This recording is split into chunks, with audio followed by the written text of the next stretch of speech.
Hello everyone, good morning.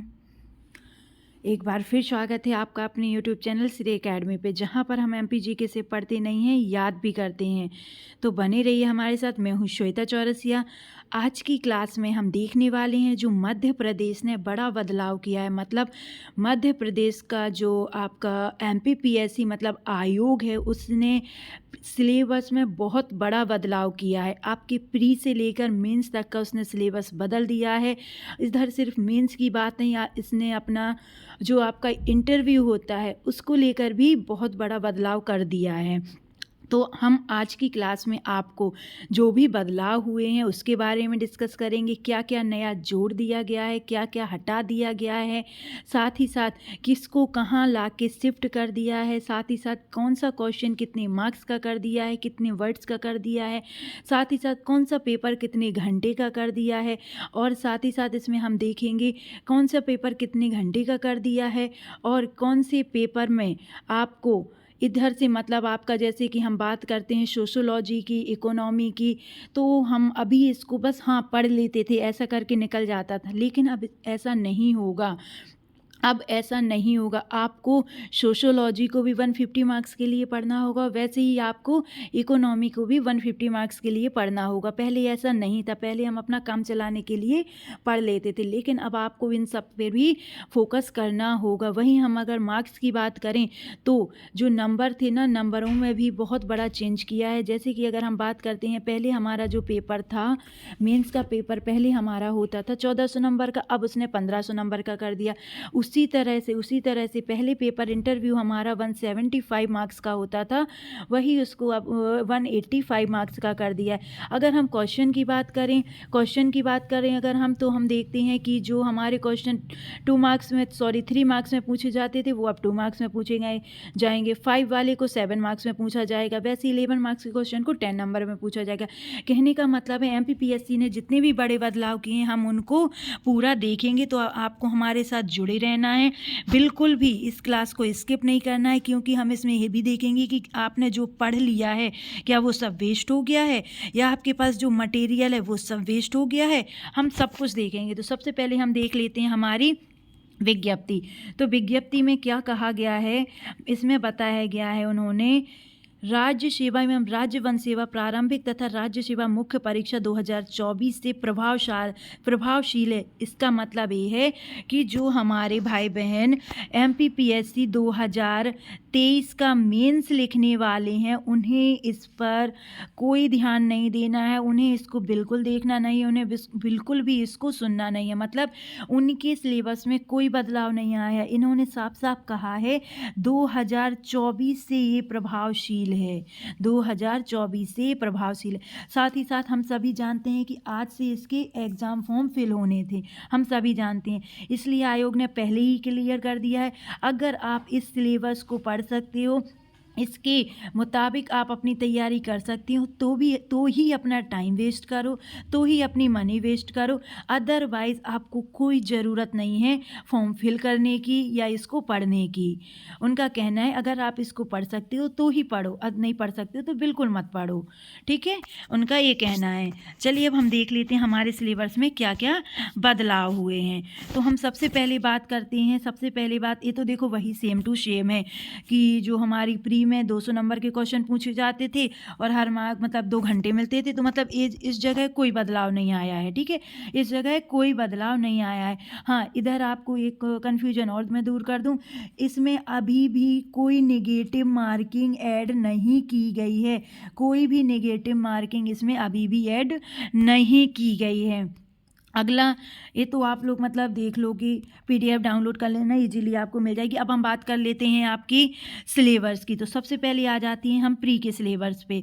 तो हम देखते हैं जो हमारा पहली यूनिट हुआ करती थी, पहली यूनिट में हम क्या पढ़ते थे, पहली यूनिट में हम पढ़ा करते थे अपनी MP को, MP की जो history and art and culture. अब आप पूछेंगे कि MP की history and art and culture नहीं पढ़ना होगा, ऐसा बिल्कुल भी नहीं है, आपको पढ़ना होगा, लेकिन वही चीज़ आपको सेकेंड यूनिट में पढ़नी होगी। तो मैं ये बिल्कुल नहीं कह रही हूँ कि आप पहले इंडियन हिस्ट्री कवर कर लो या पहले आप MP कवर कर लो, आपका जो मन हो आप वो पढ़ सकते हो। मैं बस आपको ये बता रही हूँ कि पहले आपके पेपर में जो थी वो MP हिस्ट्री पहली यूनिट में आती थी, वही अब आएगी इंडियन हिस्ट्री आपको पढ़नी होगी। इसमें भी उन्होंने साफ साफ डिफ़ाइन कर दिया है, तो ये चीज़ तो अच्छी हुई है। देखो, होता कुछ ना कुछ अच्छे के लिए ही है। इधर उन्होंने डिफ़ाइन कर दिया है साफ साफ कि आपसे इस टॉपिक से क्वेश्चन पूछे जाएंगे। पहले क्या हुआ करता था, पहले हम क्या करते थे, हम इन सब चीज़ों को पढ़ते ही नहीं थे। इन चीज़ों को हम क्या सोचते थे कि अगर पेपर में क्वेश्चन बन जाएंगे तो ज़्यादा से ज़्यादा 2 नंबर के बनेंगे या 1 नंबर के बनेंगे, तो हम इनको स्किप करके सीधा सीधा कहाँ पहुँच जाते थे, सिंधु सभ्यता से हम लोग सीधा पढ़ा करते थे। लेकिन अब ऐसा नहीं है। अब आपको इन सब चीज़ों को भी पढ़ना होगा। जो आपका प्राचीन भारतीय यानी जो आपका वैदिक पीरियड से रिलेटेड जितने टॉपिक हैं, उन्होंने साफ साफ बता दिया है आपको ये टॉपिक पढ़ने पड़ेंगे। वैदिक पीरियड के सारे टॉपिक अब आपको बहुत अच्छे से पढ़ने पड़ेंगे। बाकी इन्होंने एक चीज़ और आपकी बदलाव किया आपकी इंडियन हिस्ट्री में। इसमें अभी आप क्या करते थे, अभी सिर्फ आप एमपी की कला, प्रारूप, साहित्य, पर्व एवं उत्सव पढ़ते थे। लेकिन अब आपको इंडिया के भी पढ़ने पड़ेंगे। अब आपको इंडिया के भी पढ़ने पड़ेंगे। ये बड़ा बदलाव हुआ है। हमने देखा फर्स्ट यूनिट जो मतलब इंडियन हिस्ट्री में क्या क्या बदलाव हुआ है, इसमें इन्होंने वैदिक पीरियड जोड़ा है। साथ ही साथ इन्होंने जो आपकी इंडिया के जो भी फेस्टिवल्स होते थे, जो भी लिटरेचर था, इन सबको इसमें ऐड कर दिया। बाकी आपका पूरा सेम टू सेम है।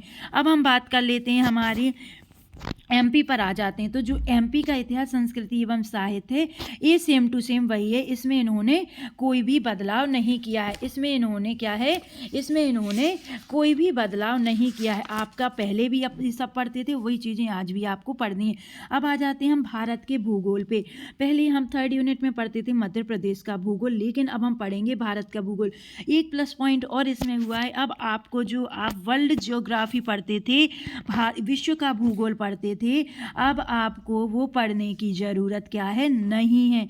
अब आपको सिर्फ और सिर्फ भारत का भूगोल पढ़ना होगा और मध्य प्रदेश का भूगोल पढ़ना होगा। अब आपको विश्व का भूगोल पढ़ने की कोई आवश्यकता नहीं है। तो इन्होंने जो भारत का भूगोल है उसमें भी इन्होंने सीधा सीधा डिफाइन कर दिया है, क्योंकि पहले हम क्या करते थे, सब कुछ पढ़ने में लग जाते थे। लेकिन अब इन्होंने डिफाइन कर दिया, इन्होंने जो टॉपिक दिए हैं, तो ये मान के चलिए इन टॉपिक से क्वेश्चन ज़रूर बनेंगे।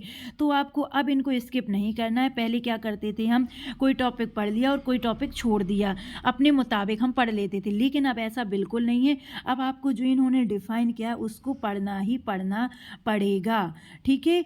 तो अन्य सबसे पहले जो भारत का भूगोल है उसमें हम देखें तो इन्होंने साफ साफ जलवायु घटनाएं पहले इतना डिफाइन नहीं किया था।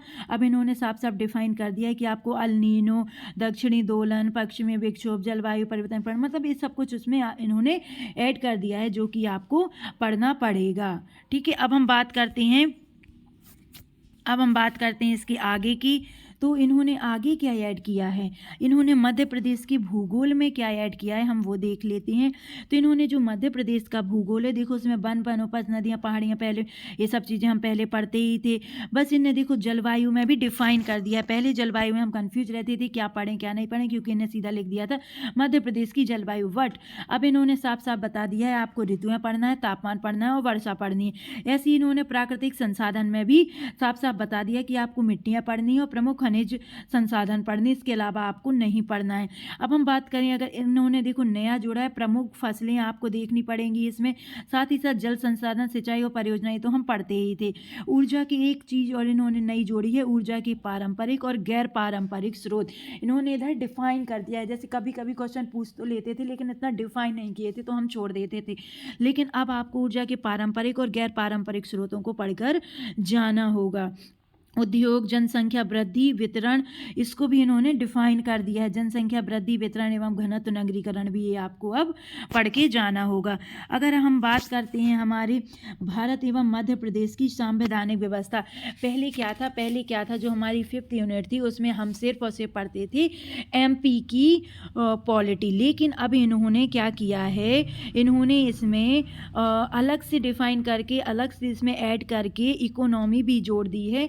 तो इन्होंने जो आपकी 5th यूनिट में आप सिर्फ एमपी के लिए पॉलिटी पढ़ते थे, वो अब आपको इंडिया और एमपी दोनों की पढ़नी पड़ेगी। क्या है, आपको इंडिया और एमपी दोनों की आपको पढ़नी पड़ेगी। इंडिया और एमपी की दोनों की आपको पढ़नी पड़ेगी, ये आपको याद रखना होगा।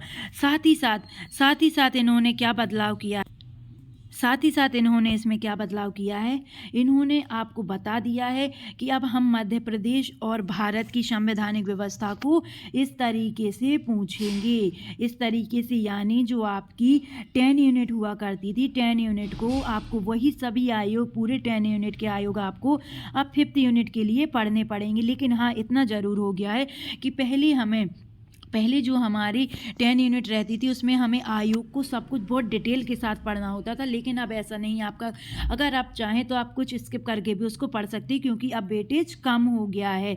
उन्होंने इसमें 5th यूनिट में इसको ऐड कर दिया है। अब हम बात करते हैं भारत एवं मध्य प्रदेश की अर्थव्यवस्था। अब इन्होंने, जो पहले हम क्या करते थे कि जो आपकी अर्थव्यवस्था इकोनॉमी थी उसका वेटेज बहुत कम हुआ करता था, तो हम लूसेंट वगैरह या किसी और छोटी मोटी बुक से, राइटर से पकड़ पढ़ कि अपना एग्ज़ाम दे देते। लेकिन अब आपको ऐसा बिल्कुल नहीं करना होगा। अब आपको जितना फोकस आप अपनी पॉलिटी पर करते हो उतना ही फोकस करके अब आपको मध्य प्रदेश की अर्थव्यवस्था को भी पढ़ना होगा, भारत की अर्थव्यवस्था को भी पढ़ना होगा। क्योंकि अब आपके एग्ज़ाम में सिर्फ प्री में नहीं आपकी अर्थव्यवस्था से क्वेश्चन 150 मार्क्स का अलग से उन्हें पेपर ऐड कर दिया है, जो कि आपसे पूछे जाएंगे। इसलिए अब आपको सब कुछ बहुत अच्छे से पढ़ना है। बस हाँ, एक चीज़ बस इसमें प्लस पॉइंट मान कर चलिए आप, इन्होंने हर चीज़ को डिफ़ाइन कर दिया है। सिलेबस आपका वास्ट जरूर कर दिया है, लेकिन हर चीज़ को इन्होंने क्या कर दिया है, डिफ़ाइन कर दिया है। हर चीज़ को इन्होंने बता दिया है कि हम भाई किस टॉपिक से क्या पूछेंगे, लेकिन वो पूछेंगे ही, तो अब आप उस टॉपिक को स्किप करके नहीं जा सकते एग्ज़ाम देने। अगर हम बात करते हैं 7 यूनिट की, तो 7 यूनिट में आप देखिए प्रमुख शाखाओं का प्रारंभिक ज्ञान कर दिया है। पहले क्या लिखा रहता था, मौलिक सिद्धांत लिखा रहता था। बाकी आपकी इन्होंने एक टॉपिक और इसमें जोड़ा है, सतत विकास की अवधारणा एवं SDG, सतत विकास की अवधारणा एवं SDG इन्होंने जोड़ा है। बाकी आपके जो टॉपिक हुआ करते थे सारे टॉपिक आपके वही हैं। यूनिट 8 में कोई चेंज नहीं आया, यूनिट 8 आपकी अभी भी वैसे ही है जैसे पहले थी। अब हम बात करते हैं सूचना एवं प्रौद्योगिकी नई यूनिट की, 9 यूनिट की। 9 यूनिट जो है आपकी, उसकी अब हम बात करते हैं 9 यूनिट की। तो इसमें इन्होंने एक टॉपिक जोड़ दिया, कंप्यूटर का आधारभूत ज्ञान। कंप्यूटर का आधारभूत ज्ञान इन्होंने ई-कॉमर्स को, जो हम पढ़ते थे, ई-कॉमर्स जो हम पढ़ा करते थे, उसको इन्होंने क्या कर दिया है, हटा दिया गया है। इन्होंने उसमें क्या जोड़ दिया है, इन्होंने उसमें जोड़ दिया है कंप्यूटर का आधारभूत ज्ञान। कंप्यूटर का आधारभूत ज्ञान इसमें इन्होंने जोड़ दिया है। साथ ही साथ जो अपनी 10 यूनिट थी, 10 यूनिट में हम पहले आयोग पढ़ा करते थे, अब आपको पढ़ना है इसमें मध्य प्रदेश की जनजातियाँ, विरासत, लोक संस्कृति एवं लोक साहित्य। तो देखिए एक बात तो आप क्लियर मानिए, जो भी आपके पास अभी किताबें थीं, जो भी आप अपना पढ़ रहे थे, वो तो आपको पढ़ना ही पढ़ना है। वो अभी तक आपने जो पढ़ लिया वो बिल्कुल वेस्ट नहीं गया। जब मतलब आप ये मानकर चलिए, जिसने अपनी प्री की ऑलमोस्ट तैयारी कर ली थी उसको तो मतलब प्लस पॉइंट हो गया है, क्योंकि वो ये सब कुछ पढ़ चुका है। अब जो नया जोड़ा है वो बस उसको अलग से पढ़ना पड़ेगा, तो उसके लिए तो प्लस पॉइंट है। मतलब आप जो हटाया सिर्फ क्या है, आपकी जो आपका विश्व का भूगोल है उसको बस हटाया गया है, बाकी कोई भी चीज़ नहीं हटाई है, सब इधर का उधर कर दिया है और बस कुछ चीज़ों को नया जोड़ दिया है। तो आपके पास जो मटेरियल है वो बिल्कुल वेस्ट नहीं जाएगा, जो आपने पढ़ लिया है वो कभी वेस्ट नहीं जाएगा। वैसे भी ज्ञान कभी वेस्ट जाता ही नहीं है, ठीक है। तो ये चीज़ें आपकी कभी वेस्ट नहीं जाएंगी, ये सब आपकी एग्ज़ाम में अभी काम आएंगी। बस इसने जो नया जोड़ा है वो बस आपको पढ़ना है। हाँ भाई, जिसने विश्व का भूगोल पढ़ लिया है वो ज़रूर वेस्ट उसका गया है, बाकी नहीं जाएगा। चलिए अब हम बात कर लेते हैं अपनी मेंस की थोड़ी सी। मेंस की अगर हम देखते हैं तो मेंस का जो हमारा टॉपिक है, मेंस में देखो आपका जो सी सेट है, सी सेट में कोई चेंज नहीं आया, आपको याद रखना है आपके सी सेट में कोई चेंज नहीं आया है, सी सेट में इन्होंने कोई चेंज नहीं किया है। वैसे भी हम आपको जो भी इसमें आपकी हिस्ट्री के टॉपिक ऐड किए गए हैं, जो भी राजवंश इन्होंने ऐड किए हैं, हम आपको सब बहुत अच्छे से पढ़ा चुकी हैं। आप हमारी प्लेलिस्ट पर जा सकते हैं। साथ ही साथ अभी हम मध्य प्रदेश की कला एवं संस्कृति पढ़ा रहे हैं, जिसमें हमने 12 से 13 क्लासेस ले ली हैं। आप चाहें तो उनको भी जाकर देख सकते हैं, क्योंकि हम बहुत अच्छे से उनको पढ़ रहे हैं। आपके मेंस के लिए भी वो काम आएंगी, क्योंकि उसमें हम डिटेल के साथ पढ़ रहे हैं। साथ ही साथ आपके प्री के लिए तो काम आएंगी ही आएंगी। तो चलिए अब हम देख लेते हैं कि इन्होंने परीक्षा योजना में क्या चेंज किए हैं। तो परीक्षा योजना में इन्होंने कुछ ज़्यादा चेंज नहीं किए हैं, बस इन्होंने किया जो मतलब पेपर फर्स्ट जो आपका 3 घंटे का होता था वो आज भी आपका 3 घंटे का ही है, पेपर सेकंड भी आपका 3 घंटे का है, पेपर थर्ड भी आपका 3 घंटे का है। बस इन्होंने एक सबसे बड़ा बदलाव ये किया है कि पहले जो आपका तीसरा प्रश्न पत्र हुआ करता था, तीसरा जो पेपर हुआ करता था उसमें आपको सिर्फ आप क्या करते थे, विज्ञान के लिए पूरा पढ़ते रहते थे, विज्ञान एवं तकनीकी। लेकिन आपको अब इसमें ऐसा नहीं करना पड़ेगा। अब आपको इसमें इकोनॉमी को भी पढ़ना पड़ेगा। आपको इसमें क्या है, इकोनॉमी को अब पढ़ना पड़ेगा पेपर 3 के लिए।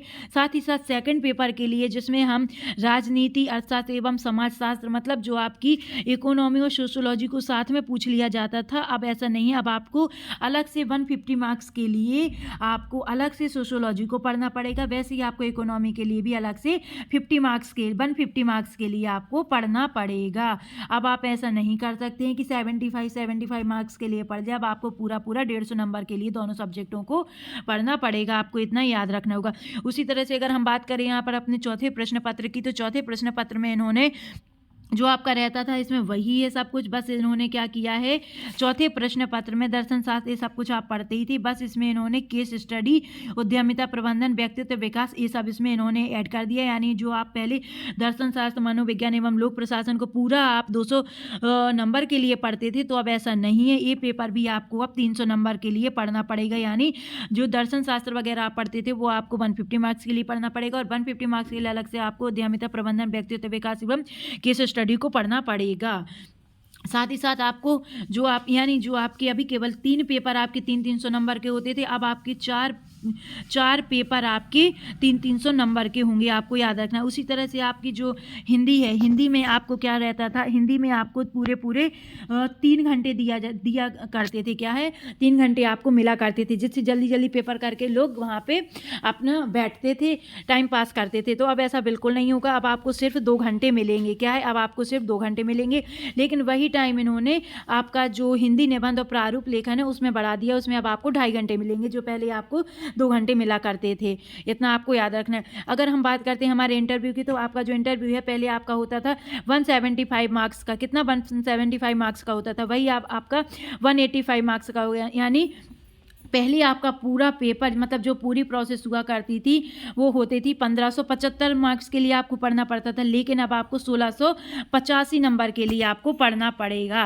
1685 नंबर के लिए पढ़ना पड़ेगा। ये आपका महत्वपूर्ण बदलाव हुआ है। उसी तरह से अगर हम बात करते हैं हमारे मेंस की पेपर की, जो हिस्ट्री का पेपर है, तो उसमें भी इन्होंने काफ़ी बदलाव कर दिया है।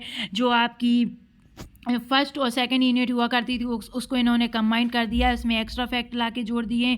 उसी तरह से इन्होंने जो आपकी एमपी के लिए आप पढ़ते थे उसको भी इन्होंने मतलब डिफ़ाइन कर दिया है पूरा तरीके से कि अब आपको ये पढ़ने हैं। जनजाति नायक वगैरह, जो रियासतें वगैरह, ये तो पहले भी हुआ करती थी, लेकिन नायक वगैरह इन्होंने क्या कर दिए, इसमें ऐड कर दिए। साथ ही साथ आपकी इसकी जो सांस्कृतिक विरासत है उसमें भी आपको कैसे क्या पढ़ना है वो भी इन्होंने डिफ़ाइन कर दिया है। मतलब कुछ इन्होंने चेंज किया है, कुछ इसमें वही का वही कर दिया, ऊपर से नीचे कर दिया। आप अपना PDF डाउनलोड करके देख लेना, हमारे टेलीग्राम चैनल पर PDF अपलोड कर दी गई है, आप देख सकते हैं जाके। साथ ही साथ आपके भारत के भूगोल में भी काफ़ी चेंज कर दिया है, तो आपको उसको भी जाके एक बार देख लेना है कि क्या क्या चेंज हुए हैं, क्या क्या रह गया है। बस कुछ ऊपर नीचे कर दिया है और कुछ टॉपिक को ज़्यादा जोड़ दिया गया है। उसी तरह से अगर हम बात करते हैं हमारी मध्य प्रदेश की भूगोल की, तो मध्य प्रदेश की भूगोल को भी उन्होंने बहुत अच्छे से क्या है डिफ़ाइन कर दिया है कि अब आपको ये चीज़ें पढ़नी पड़ेंगी, ये चीज़ें नहीं पढ़नी पड़ेंगी, तो आप उसमें देख सकते हैं आराम से। तो इसी तरह से इन्होंने सारे पेपर में चेंज कर दिया है। जैसे कि अगर हम देखते हैं इसका दूसरा सेक्शन अगर हम देखें, तो जैसे समाज शास्त्र में देखिए इन्होंने पूरा सिलेबस ला के रख दिया है। अब आपको, मैं जब से बोल रही हूँ, आपको 150 मार्क्स के लिए पूरा पढ़ना पड़ेगा सोशोलॉजी को। तो हाँ भाई, अब आपको इसकी बुक की ज़रूरत पड़ेगी। वैसे भी अब हम बहुत जल्दी आपके लिए क्लास लेकर आएंगे कि अब आप कौन सी बुक को इंक्लूड कर लेना चाहिए, आपको अपनी तैयारी में कौन सी किताबें आपके लिए अब महत्वपूर्ण हो जाएंगी आपकी तैयारी के लिए। अब आपको कैसे तैयारी करनी है हम आपके लिए अलग से क्लास लेकर आएंगे। अब आप कैसे 3 महीनों में अपनी तैयारी बहुत अच्छे से कर सकती हैं, क्या एग्ज़ाम डेट बढ़ जाएगी या भी वही रहेगी, हम इन सब पर चर्चा करेंगे बहुत अच्छे से। तो आपको हमारे साथ जुड़े रहना है। अगर आपको ऐसी ही क्लासेस डेली चाहिए तो प्लीज़ हमारे चैनल को सब्सक्राइब कर लीजिए। वैसे भी हम आपके लिए एमपी हिस्ट्री को जैसे इन्हें सिलेबस में बताया वैसे पढ़ा चुके हैं, आप जाके देख सकते हैं। अब आ जाती है हमारी इकोनॉमी, इसको भी आपको 150 मार्क्स के लिए अलग से पढ़ना है, 150 मार्क्स के लिए इसको अलग से पढ़ना है। बाकी आपका वही सब कुछ सिलेबस में है जो आप पढ़ चुके हैं, ठीक है। तो बाकी अगर आप डिटेल से थोड़ा बहुत और देखना चाहते हैं तो आप इस पीडीएफ को डाउनलोड कर सकते हैं हमारे चैनल पे, हमारे जो टेलीग्राम चैनल है वहाँ से आप इस पीडीएफ को क्या कर सकते हैं, डाउनलोड कर सकते हैं। ये यहाँ पर भी इन्होंने बता दिया है कि कैसे क्या क्वेश्चन लिखने हैं, कितने कितने मार्क्स में लिखने, कितने कितने वर्ड्स में लिखनी है। इधर इन्होंने क्या कर दिया है, इसको डिफाइन कर दिया है। अगर हम वैसी ही बात करते हैं, अगर 3 नंबर जो मतलब मार्क्स इन्होंने चेंज किए, तो पहले क्या था जो आपके 3 नंबर में क्वेश्चन पूछा जाते थे, जो आपके पहले 3 नंबर में क्वेश्चन पूछे जाते थे वो आपके अब 2 नंबर में पूछे जाएंगे। कितने, वो क्वेश्चन आपके अब 2 नंबर में पूछे जाएंगे। उसी तरह से आपके पहले आपके क्वेश्चन 5 नंबर में पूछा जाता था, अब 7 नंबर में पूछा जाएगा। अब आपको इसको 60 शब्दों में डिफाइन करना होगा। उसी तरह से आपको इसको भी अब 30 शब्दों में डिफाइन करना पड़ेगा, आपको याद रखना है। और लेकिन जो आपका 11 नंबर का क्वेश्चन था वो आपका 10 नंबर में पूछा जाएगा, लेकिन इसके शब्दों में कोई बदलाव नहीं आया है, इसको आपको 200 शब्दों में ही लिखना होगा। ये महत्वपूर्ण बदलाव रहे हैं हमारी आयोग की तरफ से आपके एमपीपीएससी के पूरे सिलेबस में। तो आई होप दोस्तों हमने जो आपको बताया आपको बहुत अच्छे से समझ में आ गया होगा। साथ ही साथ मैं आपसे कह रही हूँ आपको बिल्कुल परेशान नहीं होना, बिल्कुल आपको घबराना नहीं है। श्री एकेडमी आपका साथ पूरा देगी, श्री एकेडमी आपका साथ बिल्कुल नहीं छोड़ेगी। हम आपके लिए एकदम फ्री ऑफ कॉस्ट क्लासेस लाते हैं, यानी आपको कोई चार्जेस पे नहीं करने हैं, बस आपको हमारी क्लासेस को ज़्यादा से ज़्यादा शेयर करना है, जिससे जो हमारे स्टूडेंट्स आर्थिक तंगी से जूझ रहे हैं वो नहीं अपने परचेज कर सकते हैं। आपकी जो भी ऑनलाइन क्लासेस रहती हैं या जो भी आपका कोर्स रहता है उसको परचेस नहीं कर सकते हैं, तो बस आपको उन्हीं तक हमारी क्लासेस को पहुंचाना है। यकीन मानिए दोस्तों हमने बहुत अच्छे से पढ़ाया है। हम आपको जो भी इन्फॉर्मेशन देते हैं वो आप यकीन मानिए सिर्फ 1 या 2 पब्लिकेशन से नहीं होती। मैं आपके लिए अलग से नोट्स तैयार करती हूँ, जितने भी हमारे अच्छे पब्लिकेशन हैं एमपी के, फिर मैं आपके लिए पढ़ाती हूँ। यानी जितनी डिटेल से आपको यहाँ पढ़ाया जाता है आपको यकीन मानिए कहीं इतनी डिटेल से नहीं पढ़ाया जाएगा, वो भी फ्री ऑफ कॉस्ट में। तो आप वो क्लासेस, हो सकता है मेरा पढ़ाने का तरीका आपको पसंद ना आए क्योंकि मैं सिर्फ पढ़ाई की बातें करती हूँ, इधर उधर की कोई बात नहीं करती हूँ। हाँ, मैं वाइट बोर्ड पर पढ़ाती हूँ, मेरे पास कोई डिजिटल बोर्ड नहीं है, क्योंकि मेरा मानना है जब तक आप लिखोगे नहीं तब तक आप बनोगे नहीं, जब तक आप लिखोगे नहीं तब तक आप बनोगे नहीं। बनने से मेरा मतलब है तब तक आपको मंजिल नहीं मिलेगी जब तक आप अपने हाथों से लिखना शुरू नहीं करोगे, क्योंकि कोई पीडीएफ कोई पीपीटी आपका बेड़ा पार नहीं करती है, वो हमेशा बंटाधार करती है, ये आप मानकर चलिए। कोई पीडीएफ कोई पीपीटी आपकी नैया पार नहीं करेगी, कितना भी कोई कह दे। जब तक आप खुद से अपने नोट्स नहीं बनाओगे तब तक आप नहीं पढ़ोगे, क्योंकि रिवीजन के टाइम पे कब कौन सी पीडीएफ आप खोलने बैठोगे, मुझे बताओ कौन सी पीडीएफ आप खोलने बैठोगे।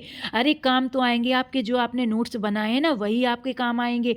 तो भाई मेरे साथ आप नोट्स बनाओ, वाइट बोर्ड पर जो मैं पढ़ाती हूँ उसको पढ़ो, उसको लिखो। जितना आप लिखोगे जितना आप पढ़ोगे इससे आपकी आंसर प्रैक्टिस तो होगी, लेकिन जो आप लिख लेते हो वो कभी भूलोगे नहीं। तो बस अब आपको रुकना नहीं है, अब आपको सीरियस हो जाना है, टेंशन नहीं लेना है। मैं बात कर रही हूँ सीरियस होने की, ना कि टेंशन लेने की। आपको टेंशन नहीं लेना है, आपको सिर्फ और सिर्फ सीरियस हो जाना है। जो समय आप इधर उधर बर्बाद करते थे इस जीएफ से और सोना बाबू से बात करके, जो आप अपना समय बर्बाद करते थे कि चलो इधर घूम के आते हैं, इधर गपशप लगा लिए, इधर ये कर लिए, अब आपको ये सब छोड़ना पड़ेगा। अगर आपको अफसर बनना है तो इन सब चीज़ों को आपको त्यागना ही पड़ेगा। आप सबको 24 घंटे मिलते हैं, फिर बाद में आप रोते हो कि हाय उसका निकल गया मेरा नहीं निकला। तैयारी तो मैंने भी की थी। अरे आपने कौन सी तैयारी की थी, सामने बुक पड़ी रहती है, फ़ोन में आपकी सोना बाबू चलते रहती है, कोई तैयारी होती है? सामने आपकी बुक पड़ी रहती है, आपकी प्लानिंग चलती है, आज इधर घूमने जाना है, कल उधर घूमने जाना है, कल ये करना है वो करना है। ये ऐसी पढ़ाई होती है? ऐसी पढ़ाई बिल्कुल भी नहीं होती है। तो अब आपको सीरियस होने का मतलब है, अगर मैं बोलती हूँ आपसे, आप बोलते हो ना कि मैंने 8 घंटे पढ़ाई कर ली, अरे मैं आपको चैलेंज देती हूँ, अगर आप 8 घंटे पढ़ते हो तो आपका MPPSC चाहे सिलेबस चेंज हो जाए, चाहे कुछ हो जाए, आपका नहीं रुक सकता है एग्ज़ाम। क्योंकि मैं बोल रही हूँ आपसे, आप जो आपकी स्टॉप वॉच होती है उसको लगा के रखो, फिर देखो आप एग्जैक्टली 8 घंटे पढ़ते हो या सिर्फ आपकी 8 घंटे किताब खुली रहती है। मैं बोलती हूँ अगर आप वॉशरूम जाते हो, अगर आप पानी पीने भी उठते हो, तो अपनी जो वॉच आपने रखी है ना उसको स्टॉप करके उठो, तब आपको समझ में आएगा कि आप 1 घंटे में भी कितना पढ़ते हो और कितनी बार आप उठते हो, ठीक है। तब आपको समझ में आएगा जो आपके 8 से 12 घंटे हैं वो उसमें पढ़ाई एक्चुअल कितनी होती है। हम 8 घंटे पढ़ते हैं, हम 12 घंटे पढ़ते हैं, हमारा नहीं होता, उसका कैसे हो गया। ये सब ना फालतू बातें होती हैं, इन सब में आपको ध्यान नहीं देना है, आपको सीरियस हो जाना है और टेंशन लेकर भी नहीं घूमना है कि आप सर पे टेंशन लेके घूमो, हाई सिलेबस चेंज हो गया, कट ऑफ इतना गया। अरे ऐसा कुछ नहीं होता है। आप पढ़ोगे तो आप निकलोगे, यकीन मानिए। आप पढ़ोगे तो आप बनोगे, आप लिखोगे तो आप बनोगे, फालतू की बातों से नहीं बनोगे कि फालतू किसी ने 2-4 आके कह दिया तो हाँ मैं अफसर बन गया, हाँ आपके अंदर जाग गया अफसर, ऐसे नहीं होता है, ठीक है। चलिए, तो सब बातें चलती रहेंगी। अब हम आपको अपनी नेक्स्ट क्लास में मिलते हैं, जिसमें हम आपको पढ़ा रहे हैं MP की कला एवं संस्कृति को, जिसमें हमने बहुत सारे टॉपिक यानी 12 से 13 लगभग क्लासेस पढ़ ली हैं। आप जाकर प्लेलिस्ट पर देखिए, वहाँ पर आपको मिल जाएंगी। आज हम उसी में आपको फिर से अगली क्लास में मिलते हैं। उस क्लास में हम आपको कुछ क्वेश्चन भी देते हैं जिनके आंसर हमें कॉमेंट सेक्शन में बताने होते हैं। PYQ होते हैं वो, ठीक है। क्या होते हैं? PYQ होते हैं। तो आपको उनके आंसर कॉमेंट सेक्शन में बताने होते हैं, साथ ही साथ उसके सही आंसर हम आपको अपनी अगली क्लास में बता देते हैं। तो चलिए दोस्तों, ध्यान रखिए अपना, पढ़ाई करिए, बिल्कुल आप परेशान मत होइए, क्योंकि आपका जो आपने पढ़ लिया है वो वेस्ट नहीं गया है, बस आपको कुछ चीज़ें उसमें और ऐड कर लेनी है, ठीक। अब समय थोड़ा और ज़्यादा देना है और आपको कुछ नहीं करना है इसमें। चलिए दोस्तों, अपना ध्यान रखिए, पढ़ाई करिए, खुश रहिए। नमस्कार दोस्तों, बाय बाय।